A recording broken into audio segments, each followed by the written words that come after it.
After the blockbuster success of Black Myth Wukong and with the enticing Phantom Blade Zero waiting to strike on the horizon, it's clear that Chinese-developed action RPGs are having a bit of a moment. The latest contender to step into the spotlight with its sword unsheathed is Sword Sage Awakening. And at a recent Bilibili Game First Look event in Shanghai, I got to go hands-on with this sort of Soulslike from Chinese indie studio Sword Panda. I came away largely impressed by Sword Sage Awakening's unique, Bruce Lee-inspired combat system, even if it did force me to quickly unlearn everything I thought I knew about the fighting fundamentals of the genre.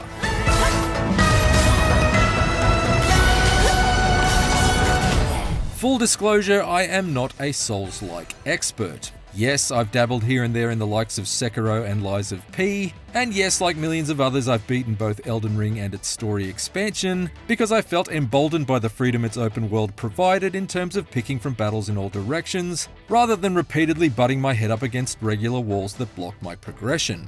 At any rate, I feel as though I've played enough of this style of action RPG to know that you often spend just as much time dodge rolling out of harm's way as you do actually dealing damage to each enemy. Sword Sage does things differently. There is no button to dodge roll, as much as my thumb instinctively tried to find it during the opening encounters of my 2-hour hands-on. In fact, there's no button to parry enemy attacks either. Instead, the developers have taken inspiration from the martial art developed by Bruce Lee, Jeet Kune Do, which literally translates to Way of the Intercepting Fist. Basically, the philosophy behind it is that the most ideal time to hit an opponent is when they're initiating an attack against you. Although its battles are fought with blades instead of bare knuckles, success in Sword Sage very much relies on this core combat principle. In the split second before an enemy strikes, you need to read their posture and match it with your evading counter by holding the block button and thrusting the right thumbstick in the appropriate direction. Up if they're swinging high, down if they're swinging low, and to the left or right if they're aiming at your midsection. Nail the timing and direction and you'll trigger a counter attack to open up the enemy's stance and allow you to unleash a rapid combo or special attack unique to the sword you're wielding.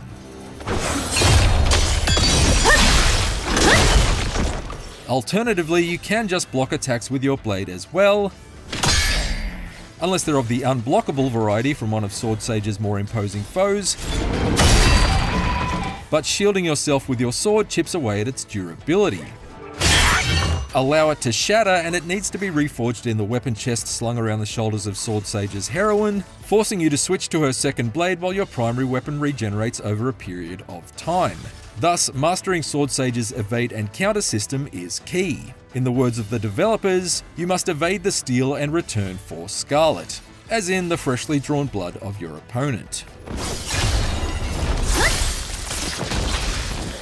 That's not to say that all of Sword Sage felt foreign to me.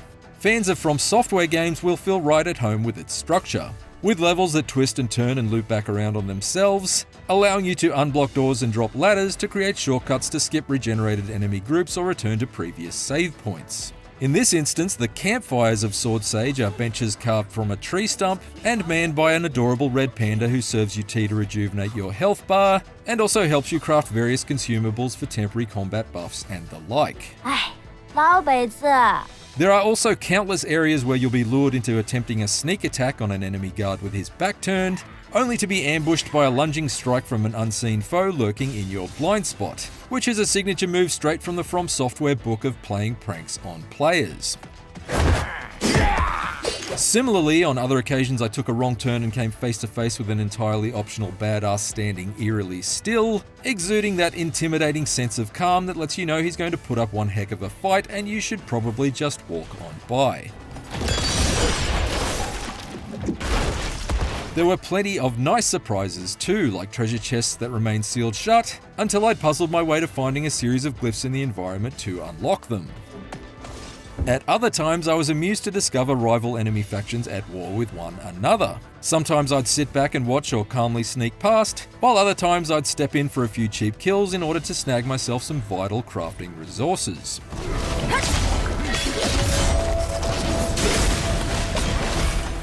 These incidental encounters made Sword Sage's world feel alive, and not like it was just full of enemies who had nothing better to do than sit on their hands until I arrived. Still, it's Sword Sage's combat that intrigues me the most. I'll admit that it took me quite a large chunk of my hands-on time to properly get to grips with the evade and counter system, and even then I struggled with it from time to time, especially once I reached boss encounters that demand mastery of the style due to their unblockable blows. These critical strikes do give you an additional on-screen clue to indicate their incoming direction, but since these prompts are Chinese symbols, it took me a while to properly learn how to interpret them. The developers later told me that the option to change them to basic arrows will be a feature in Sword Sage's final release. In the moments that I really got into a flow with it though, it felt absolutely exhilarating.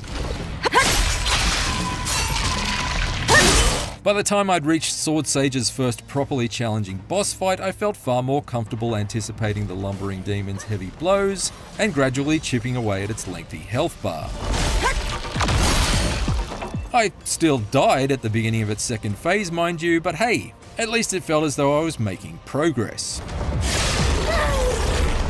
That said, while Sword Sage Awakening is undeniably challenging in a Souls-like sort of way, it doesn't necessarily have to be.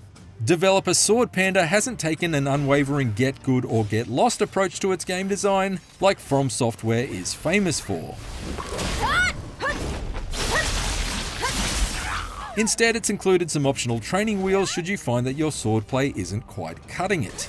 To be clear, there is only one difficulty setting in Sword Sage Awakening. However, once you've died 3 times in the story, whether that's several hours deep into the adventure or as early as its opening minutes, you get 2 special talismans added to your kit bag. One allows you to evade and counter no matter which direction you push the stick, while the other makes life even easier since it grants you the ability to automatically counter simply by holding the block button. It's worth noting that these buffs aren't permanent. You can swap them out of your loadout at any time like every other talisman in the campaign. So if you feel like you're ready to retry Sword Sage's combat as it's intended deeper into the adventure, you're welcome to disable them later on. With the clock ticking on my hands-on time, I have no shame in admitting that I equipped the auto-evade talisman in order to topple the demo's intensely challenging final boss. To my surprise, it was still pretty enjoyable, largely due to the impressive Crouching Tiger Hidden Dragon style fight choreography that made each combat exchange really pop off the screen.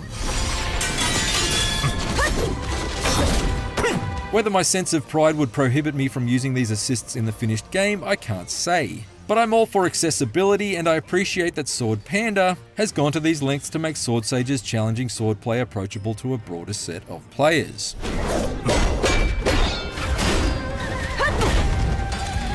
There's still much to learn about Sword Sage Awakening.